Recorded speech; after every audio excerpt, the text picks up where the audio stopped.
Eu sou o professor Dr. Paulo Roberto Bertoleto e eu vou falar um pouquinho a respeito do câncer gástrico.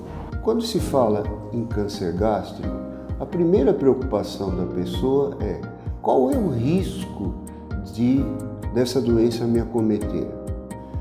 A resposta disso se faz através da busca das estatísticas. Segundo o Instituto Nacional do Câncer, ou INCA, o câncer gástrico é o terceiro tumor mais comum entre os homens e o quinto tumor mais comum entre as mulheres.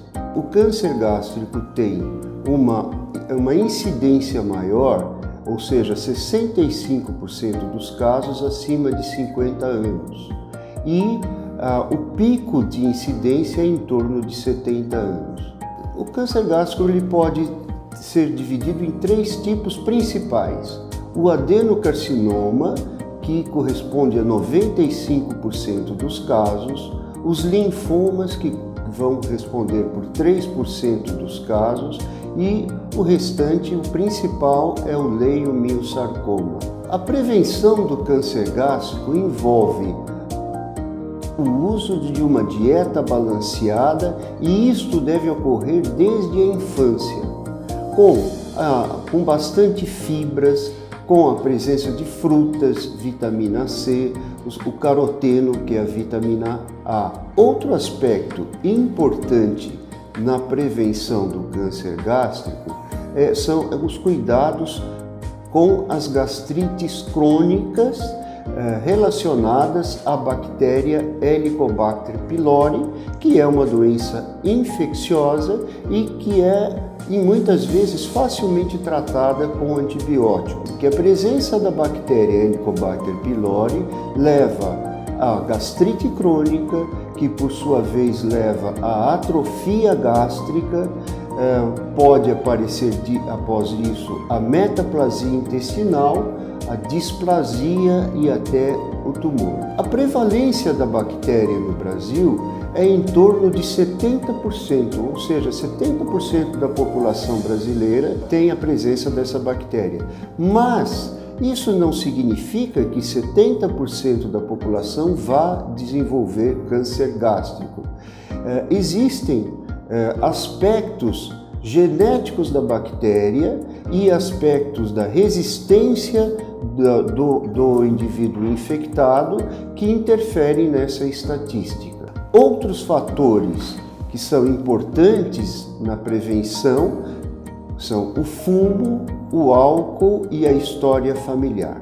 Os sintomas mais comuns, como azia, indigestão ou dispepsia, inchaços abdominais, náuseas, vômitos, fezes escurecidas, são sintomas inespecíficos, ou seja, são sintomas que são comuns a muitas afecções gástricas. Dentre estas, a mais comum é a dispepsia funcional, que é uma afecção em que a pessoa pensa até ser portadora de uma úlcera, pode ter até dor na região epigástrica, e muitas vezes os exames são negativos para qualquer doença. A dispepsia funcional é uma doença, uma afecção mais relacionada à motilidade gástrica e aspectos psicológicos. O método diagnóstico mais eficaz é a endoscopia digestiva alta. Por quê? Ela permite a visualização do órgão e a coleta de biópsias, com a retirada desse material que vai ser avaliado pelo patologista e vai, dessa forma, comprovar ou não a presença. É possível, com a endoscopia, até a retirada de um tumor, numa fase ainda em que a doença é considerada precoce, e isso significa até um tratamento único, feito pela endoscopia. Outro exame que tem sido cada vez mais empregado em centros maiores é o ultrassom endoscópico, que permite uma melhor avaliação lesões chamadas subepiteliais, ou seja, são aquelas lesões que não estão na primeira camada da parede gástrica, são lesões em regiões mais profundas da parede gástrica. E essas lesões podem ser melhor avaliadas, diagnosticadas e até biopsiadas através desse exame que se chama ultrassom endoscópico. O diagnóstico feito em fases precoces da doença tem uma melhor chance de cura, porque quando a doença já está em fases mais avançadas, é relativamente fácil de se fazer o diagnóstico. Quando se vê um paciente extremamente emagrecido, às vezes com anemias importantes, com massas palpáveis no abdômen, não é difícil de fazer o diagnóstico. Entretanto, a doença já está numa fase em que o tratamento não vai ajudar muito.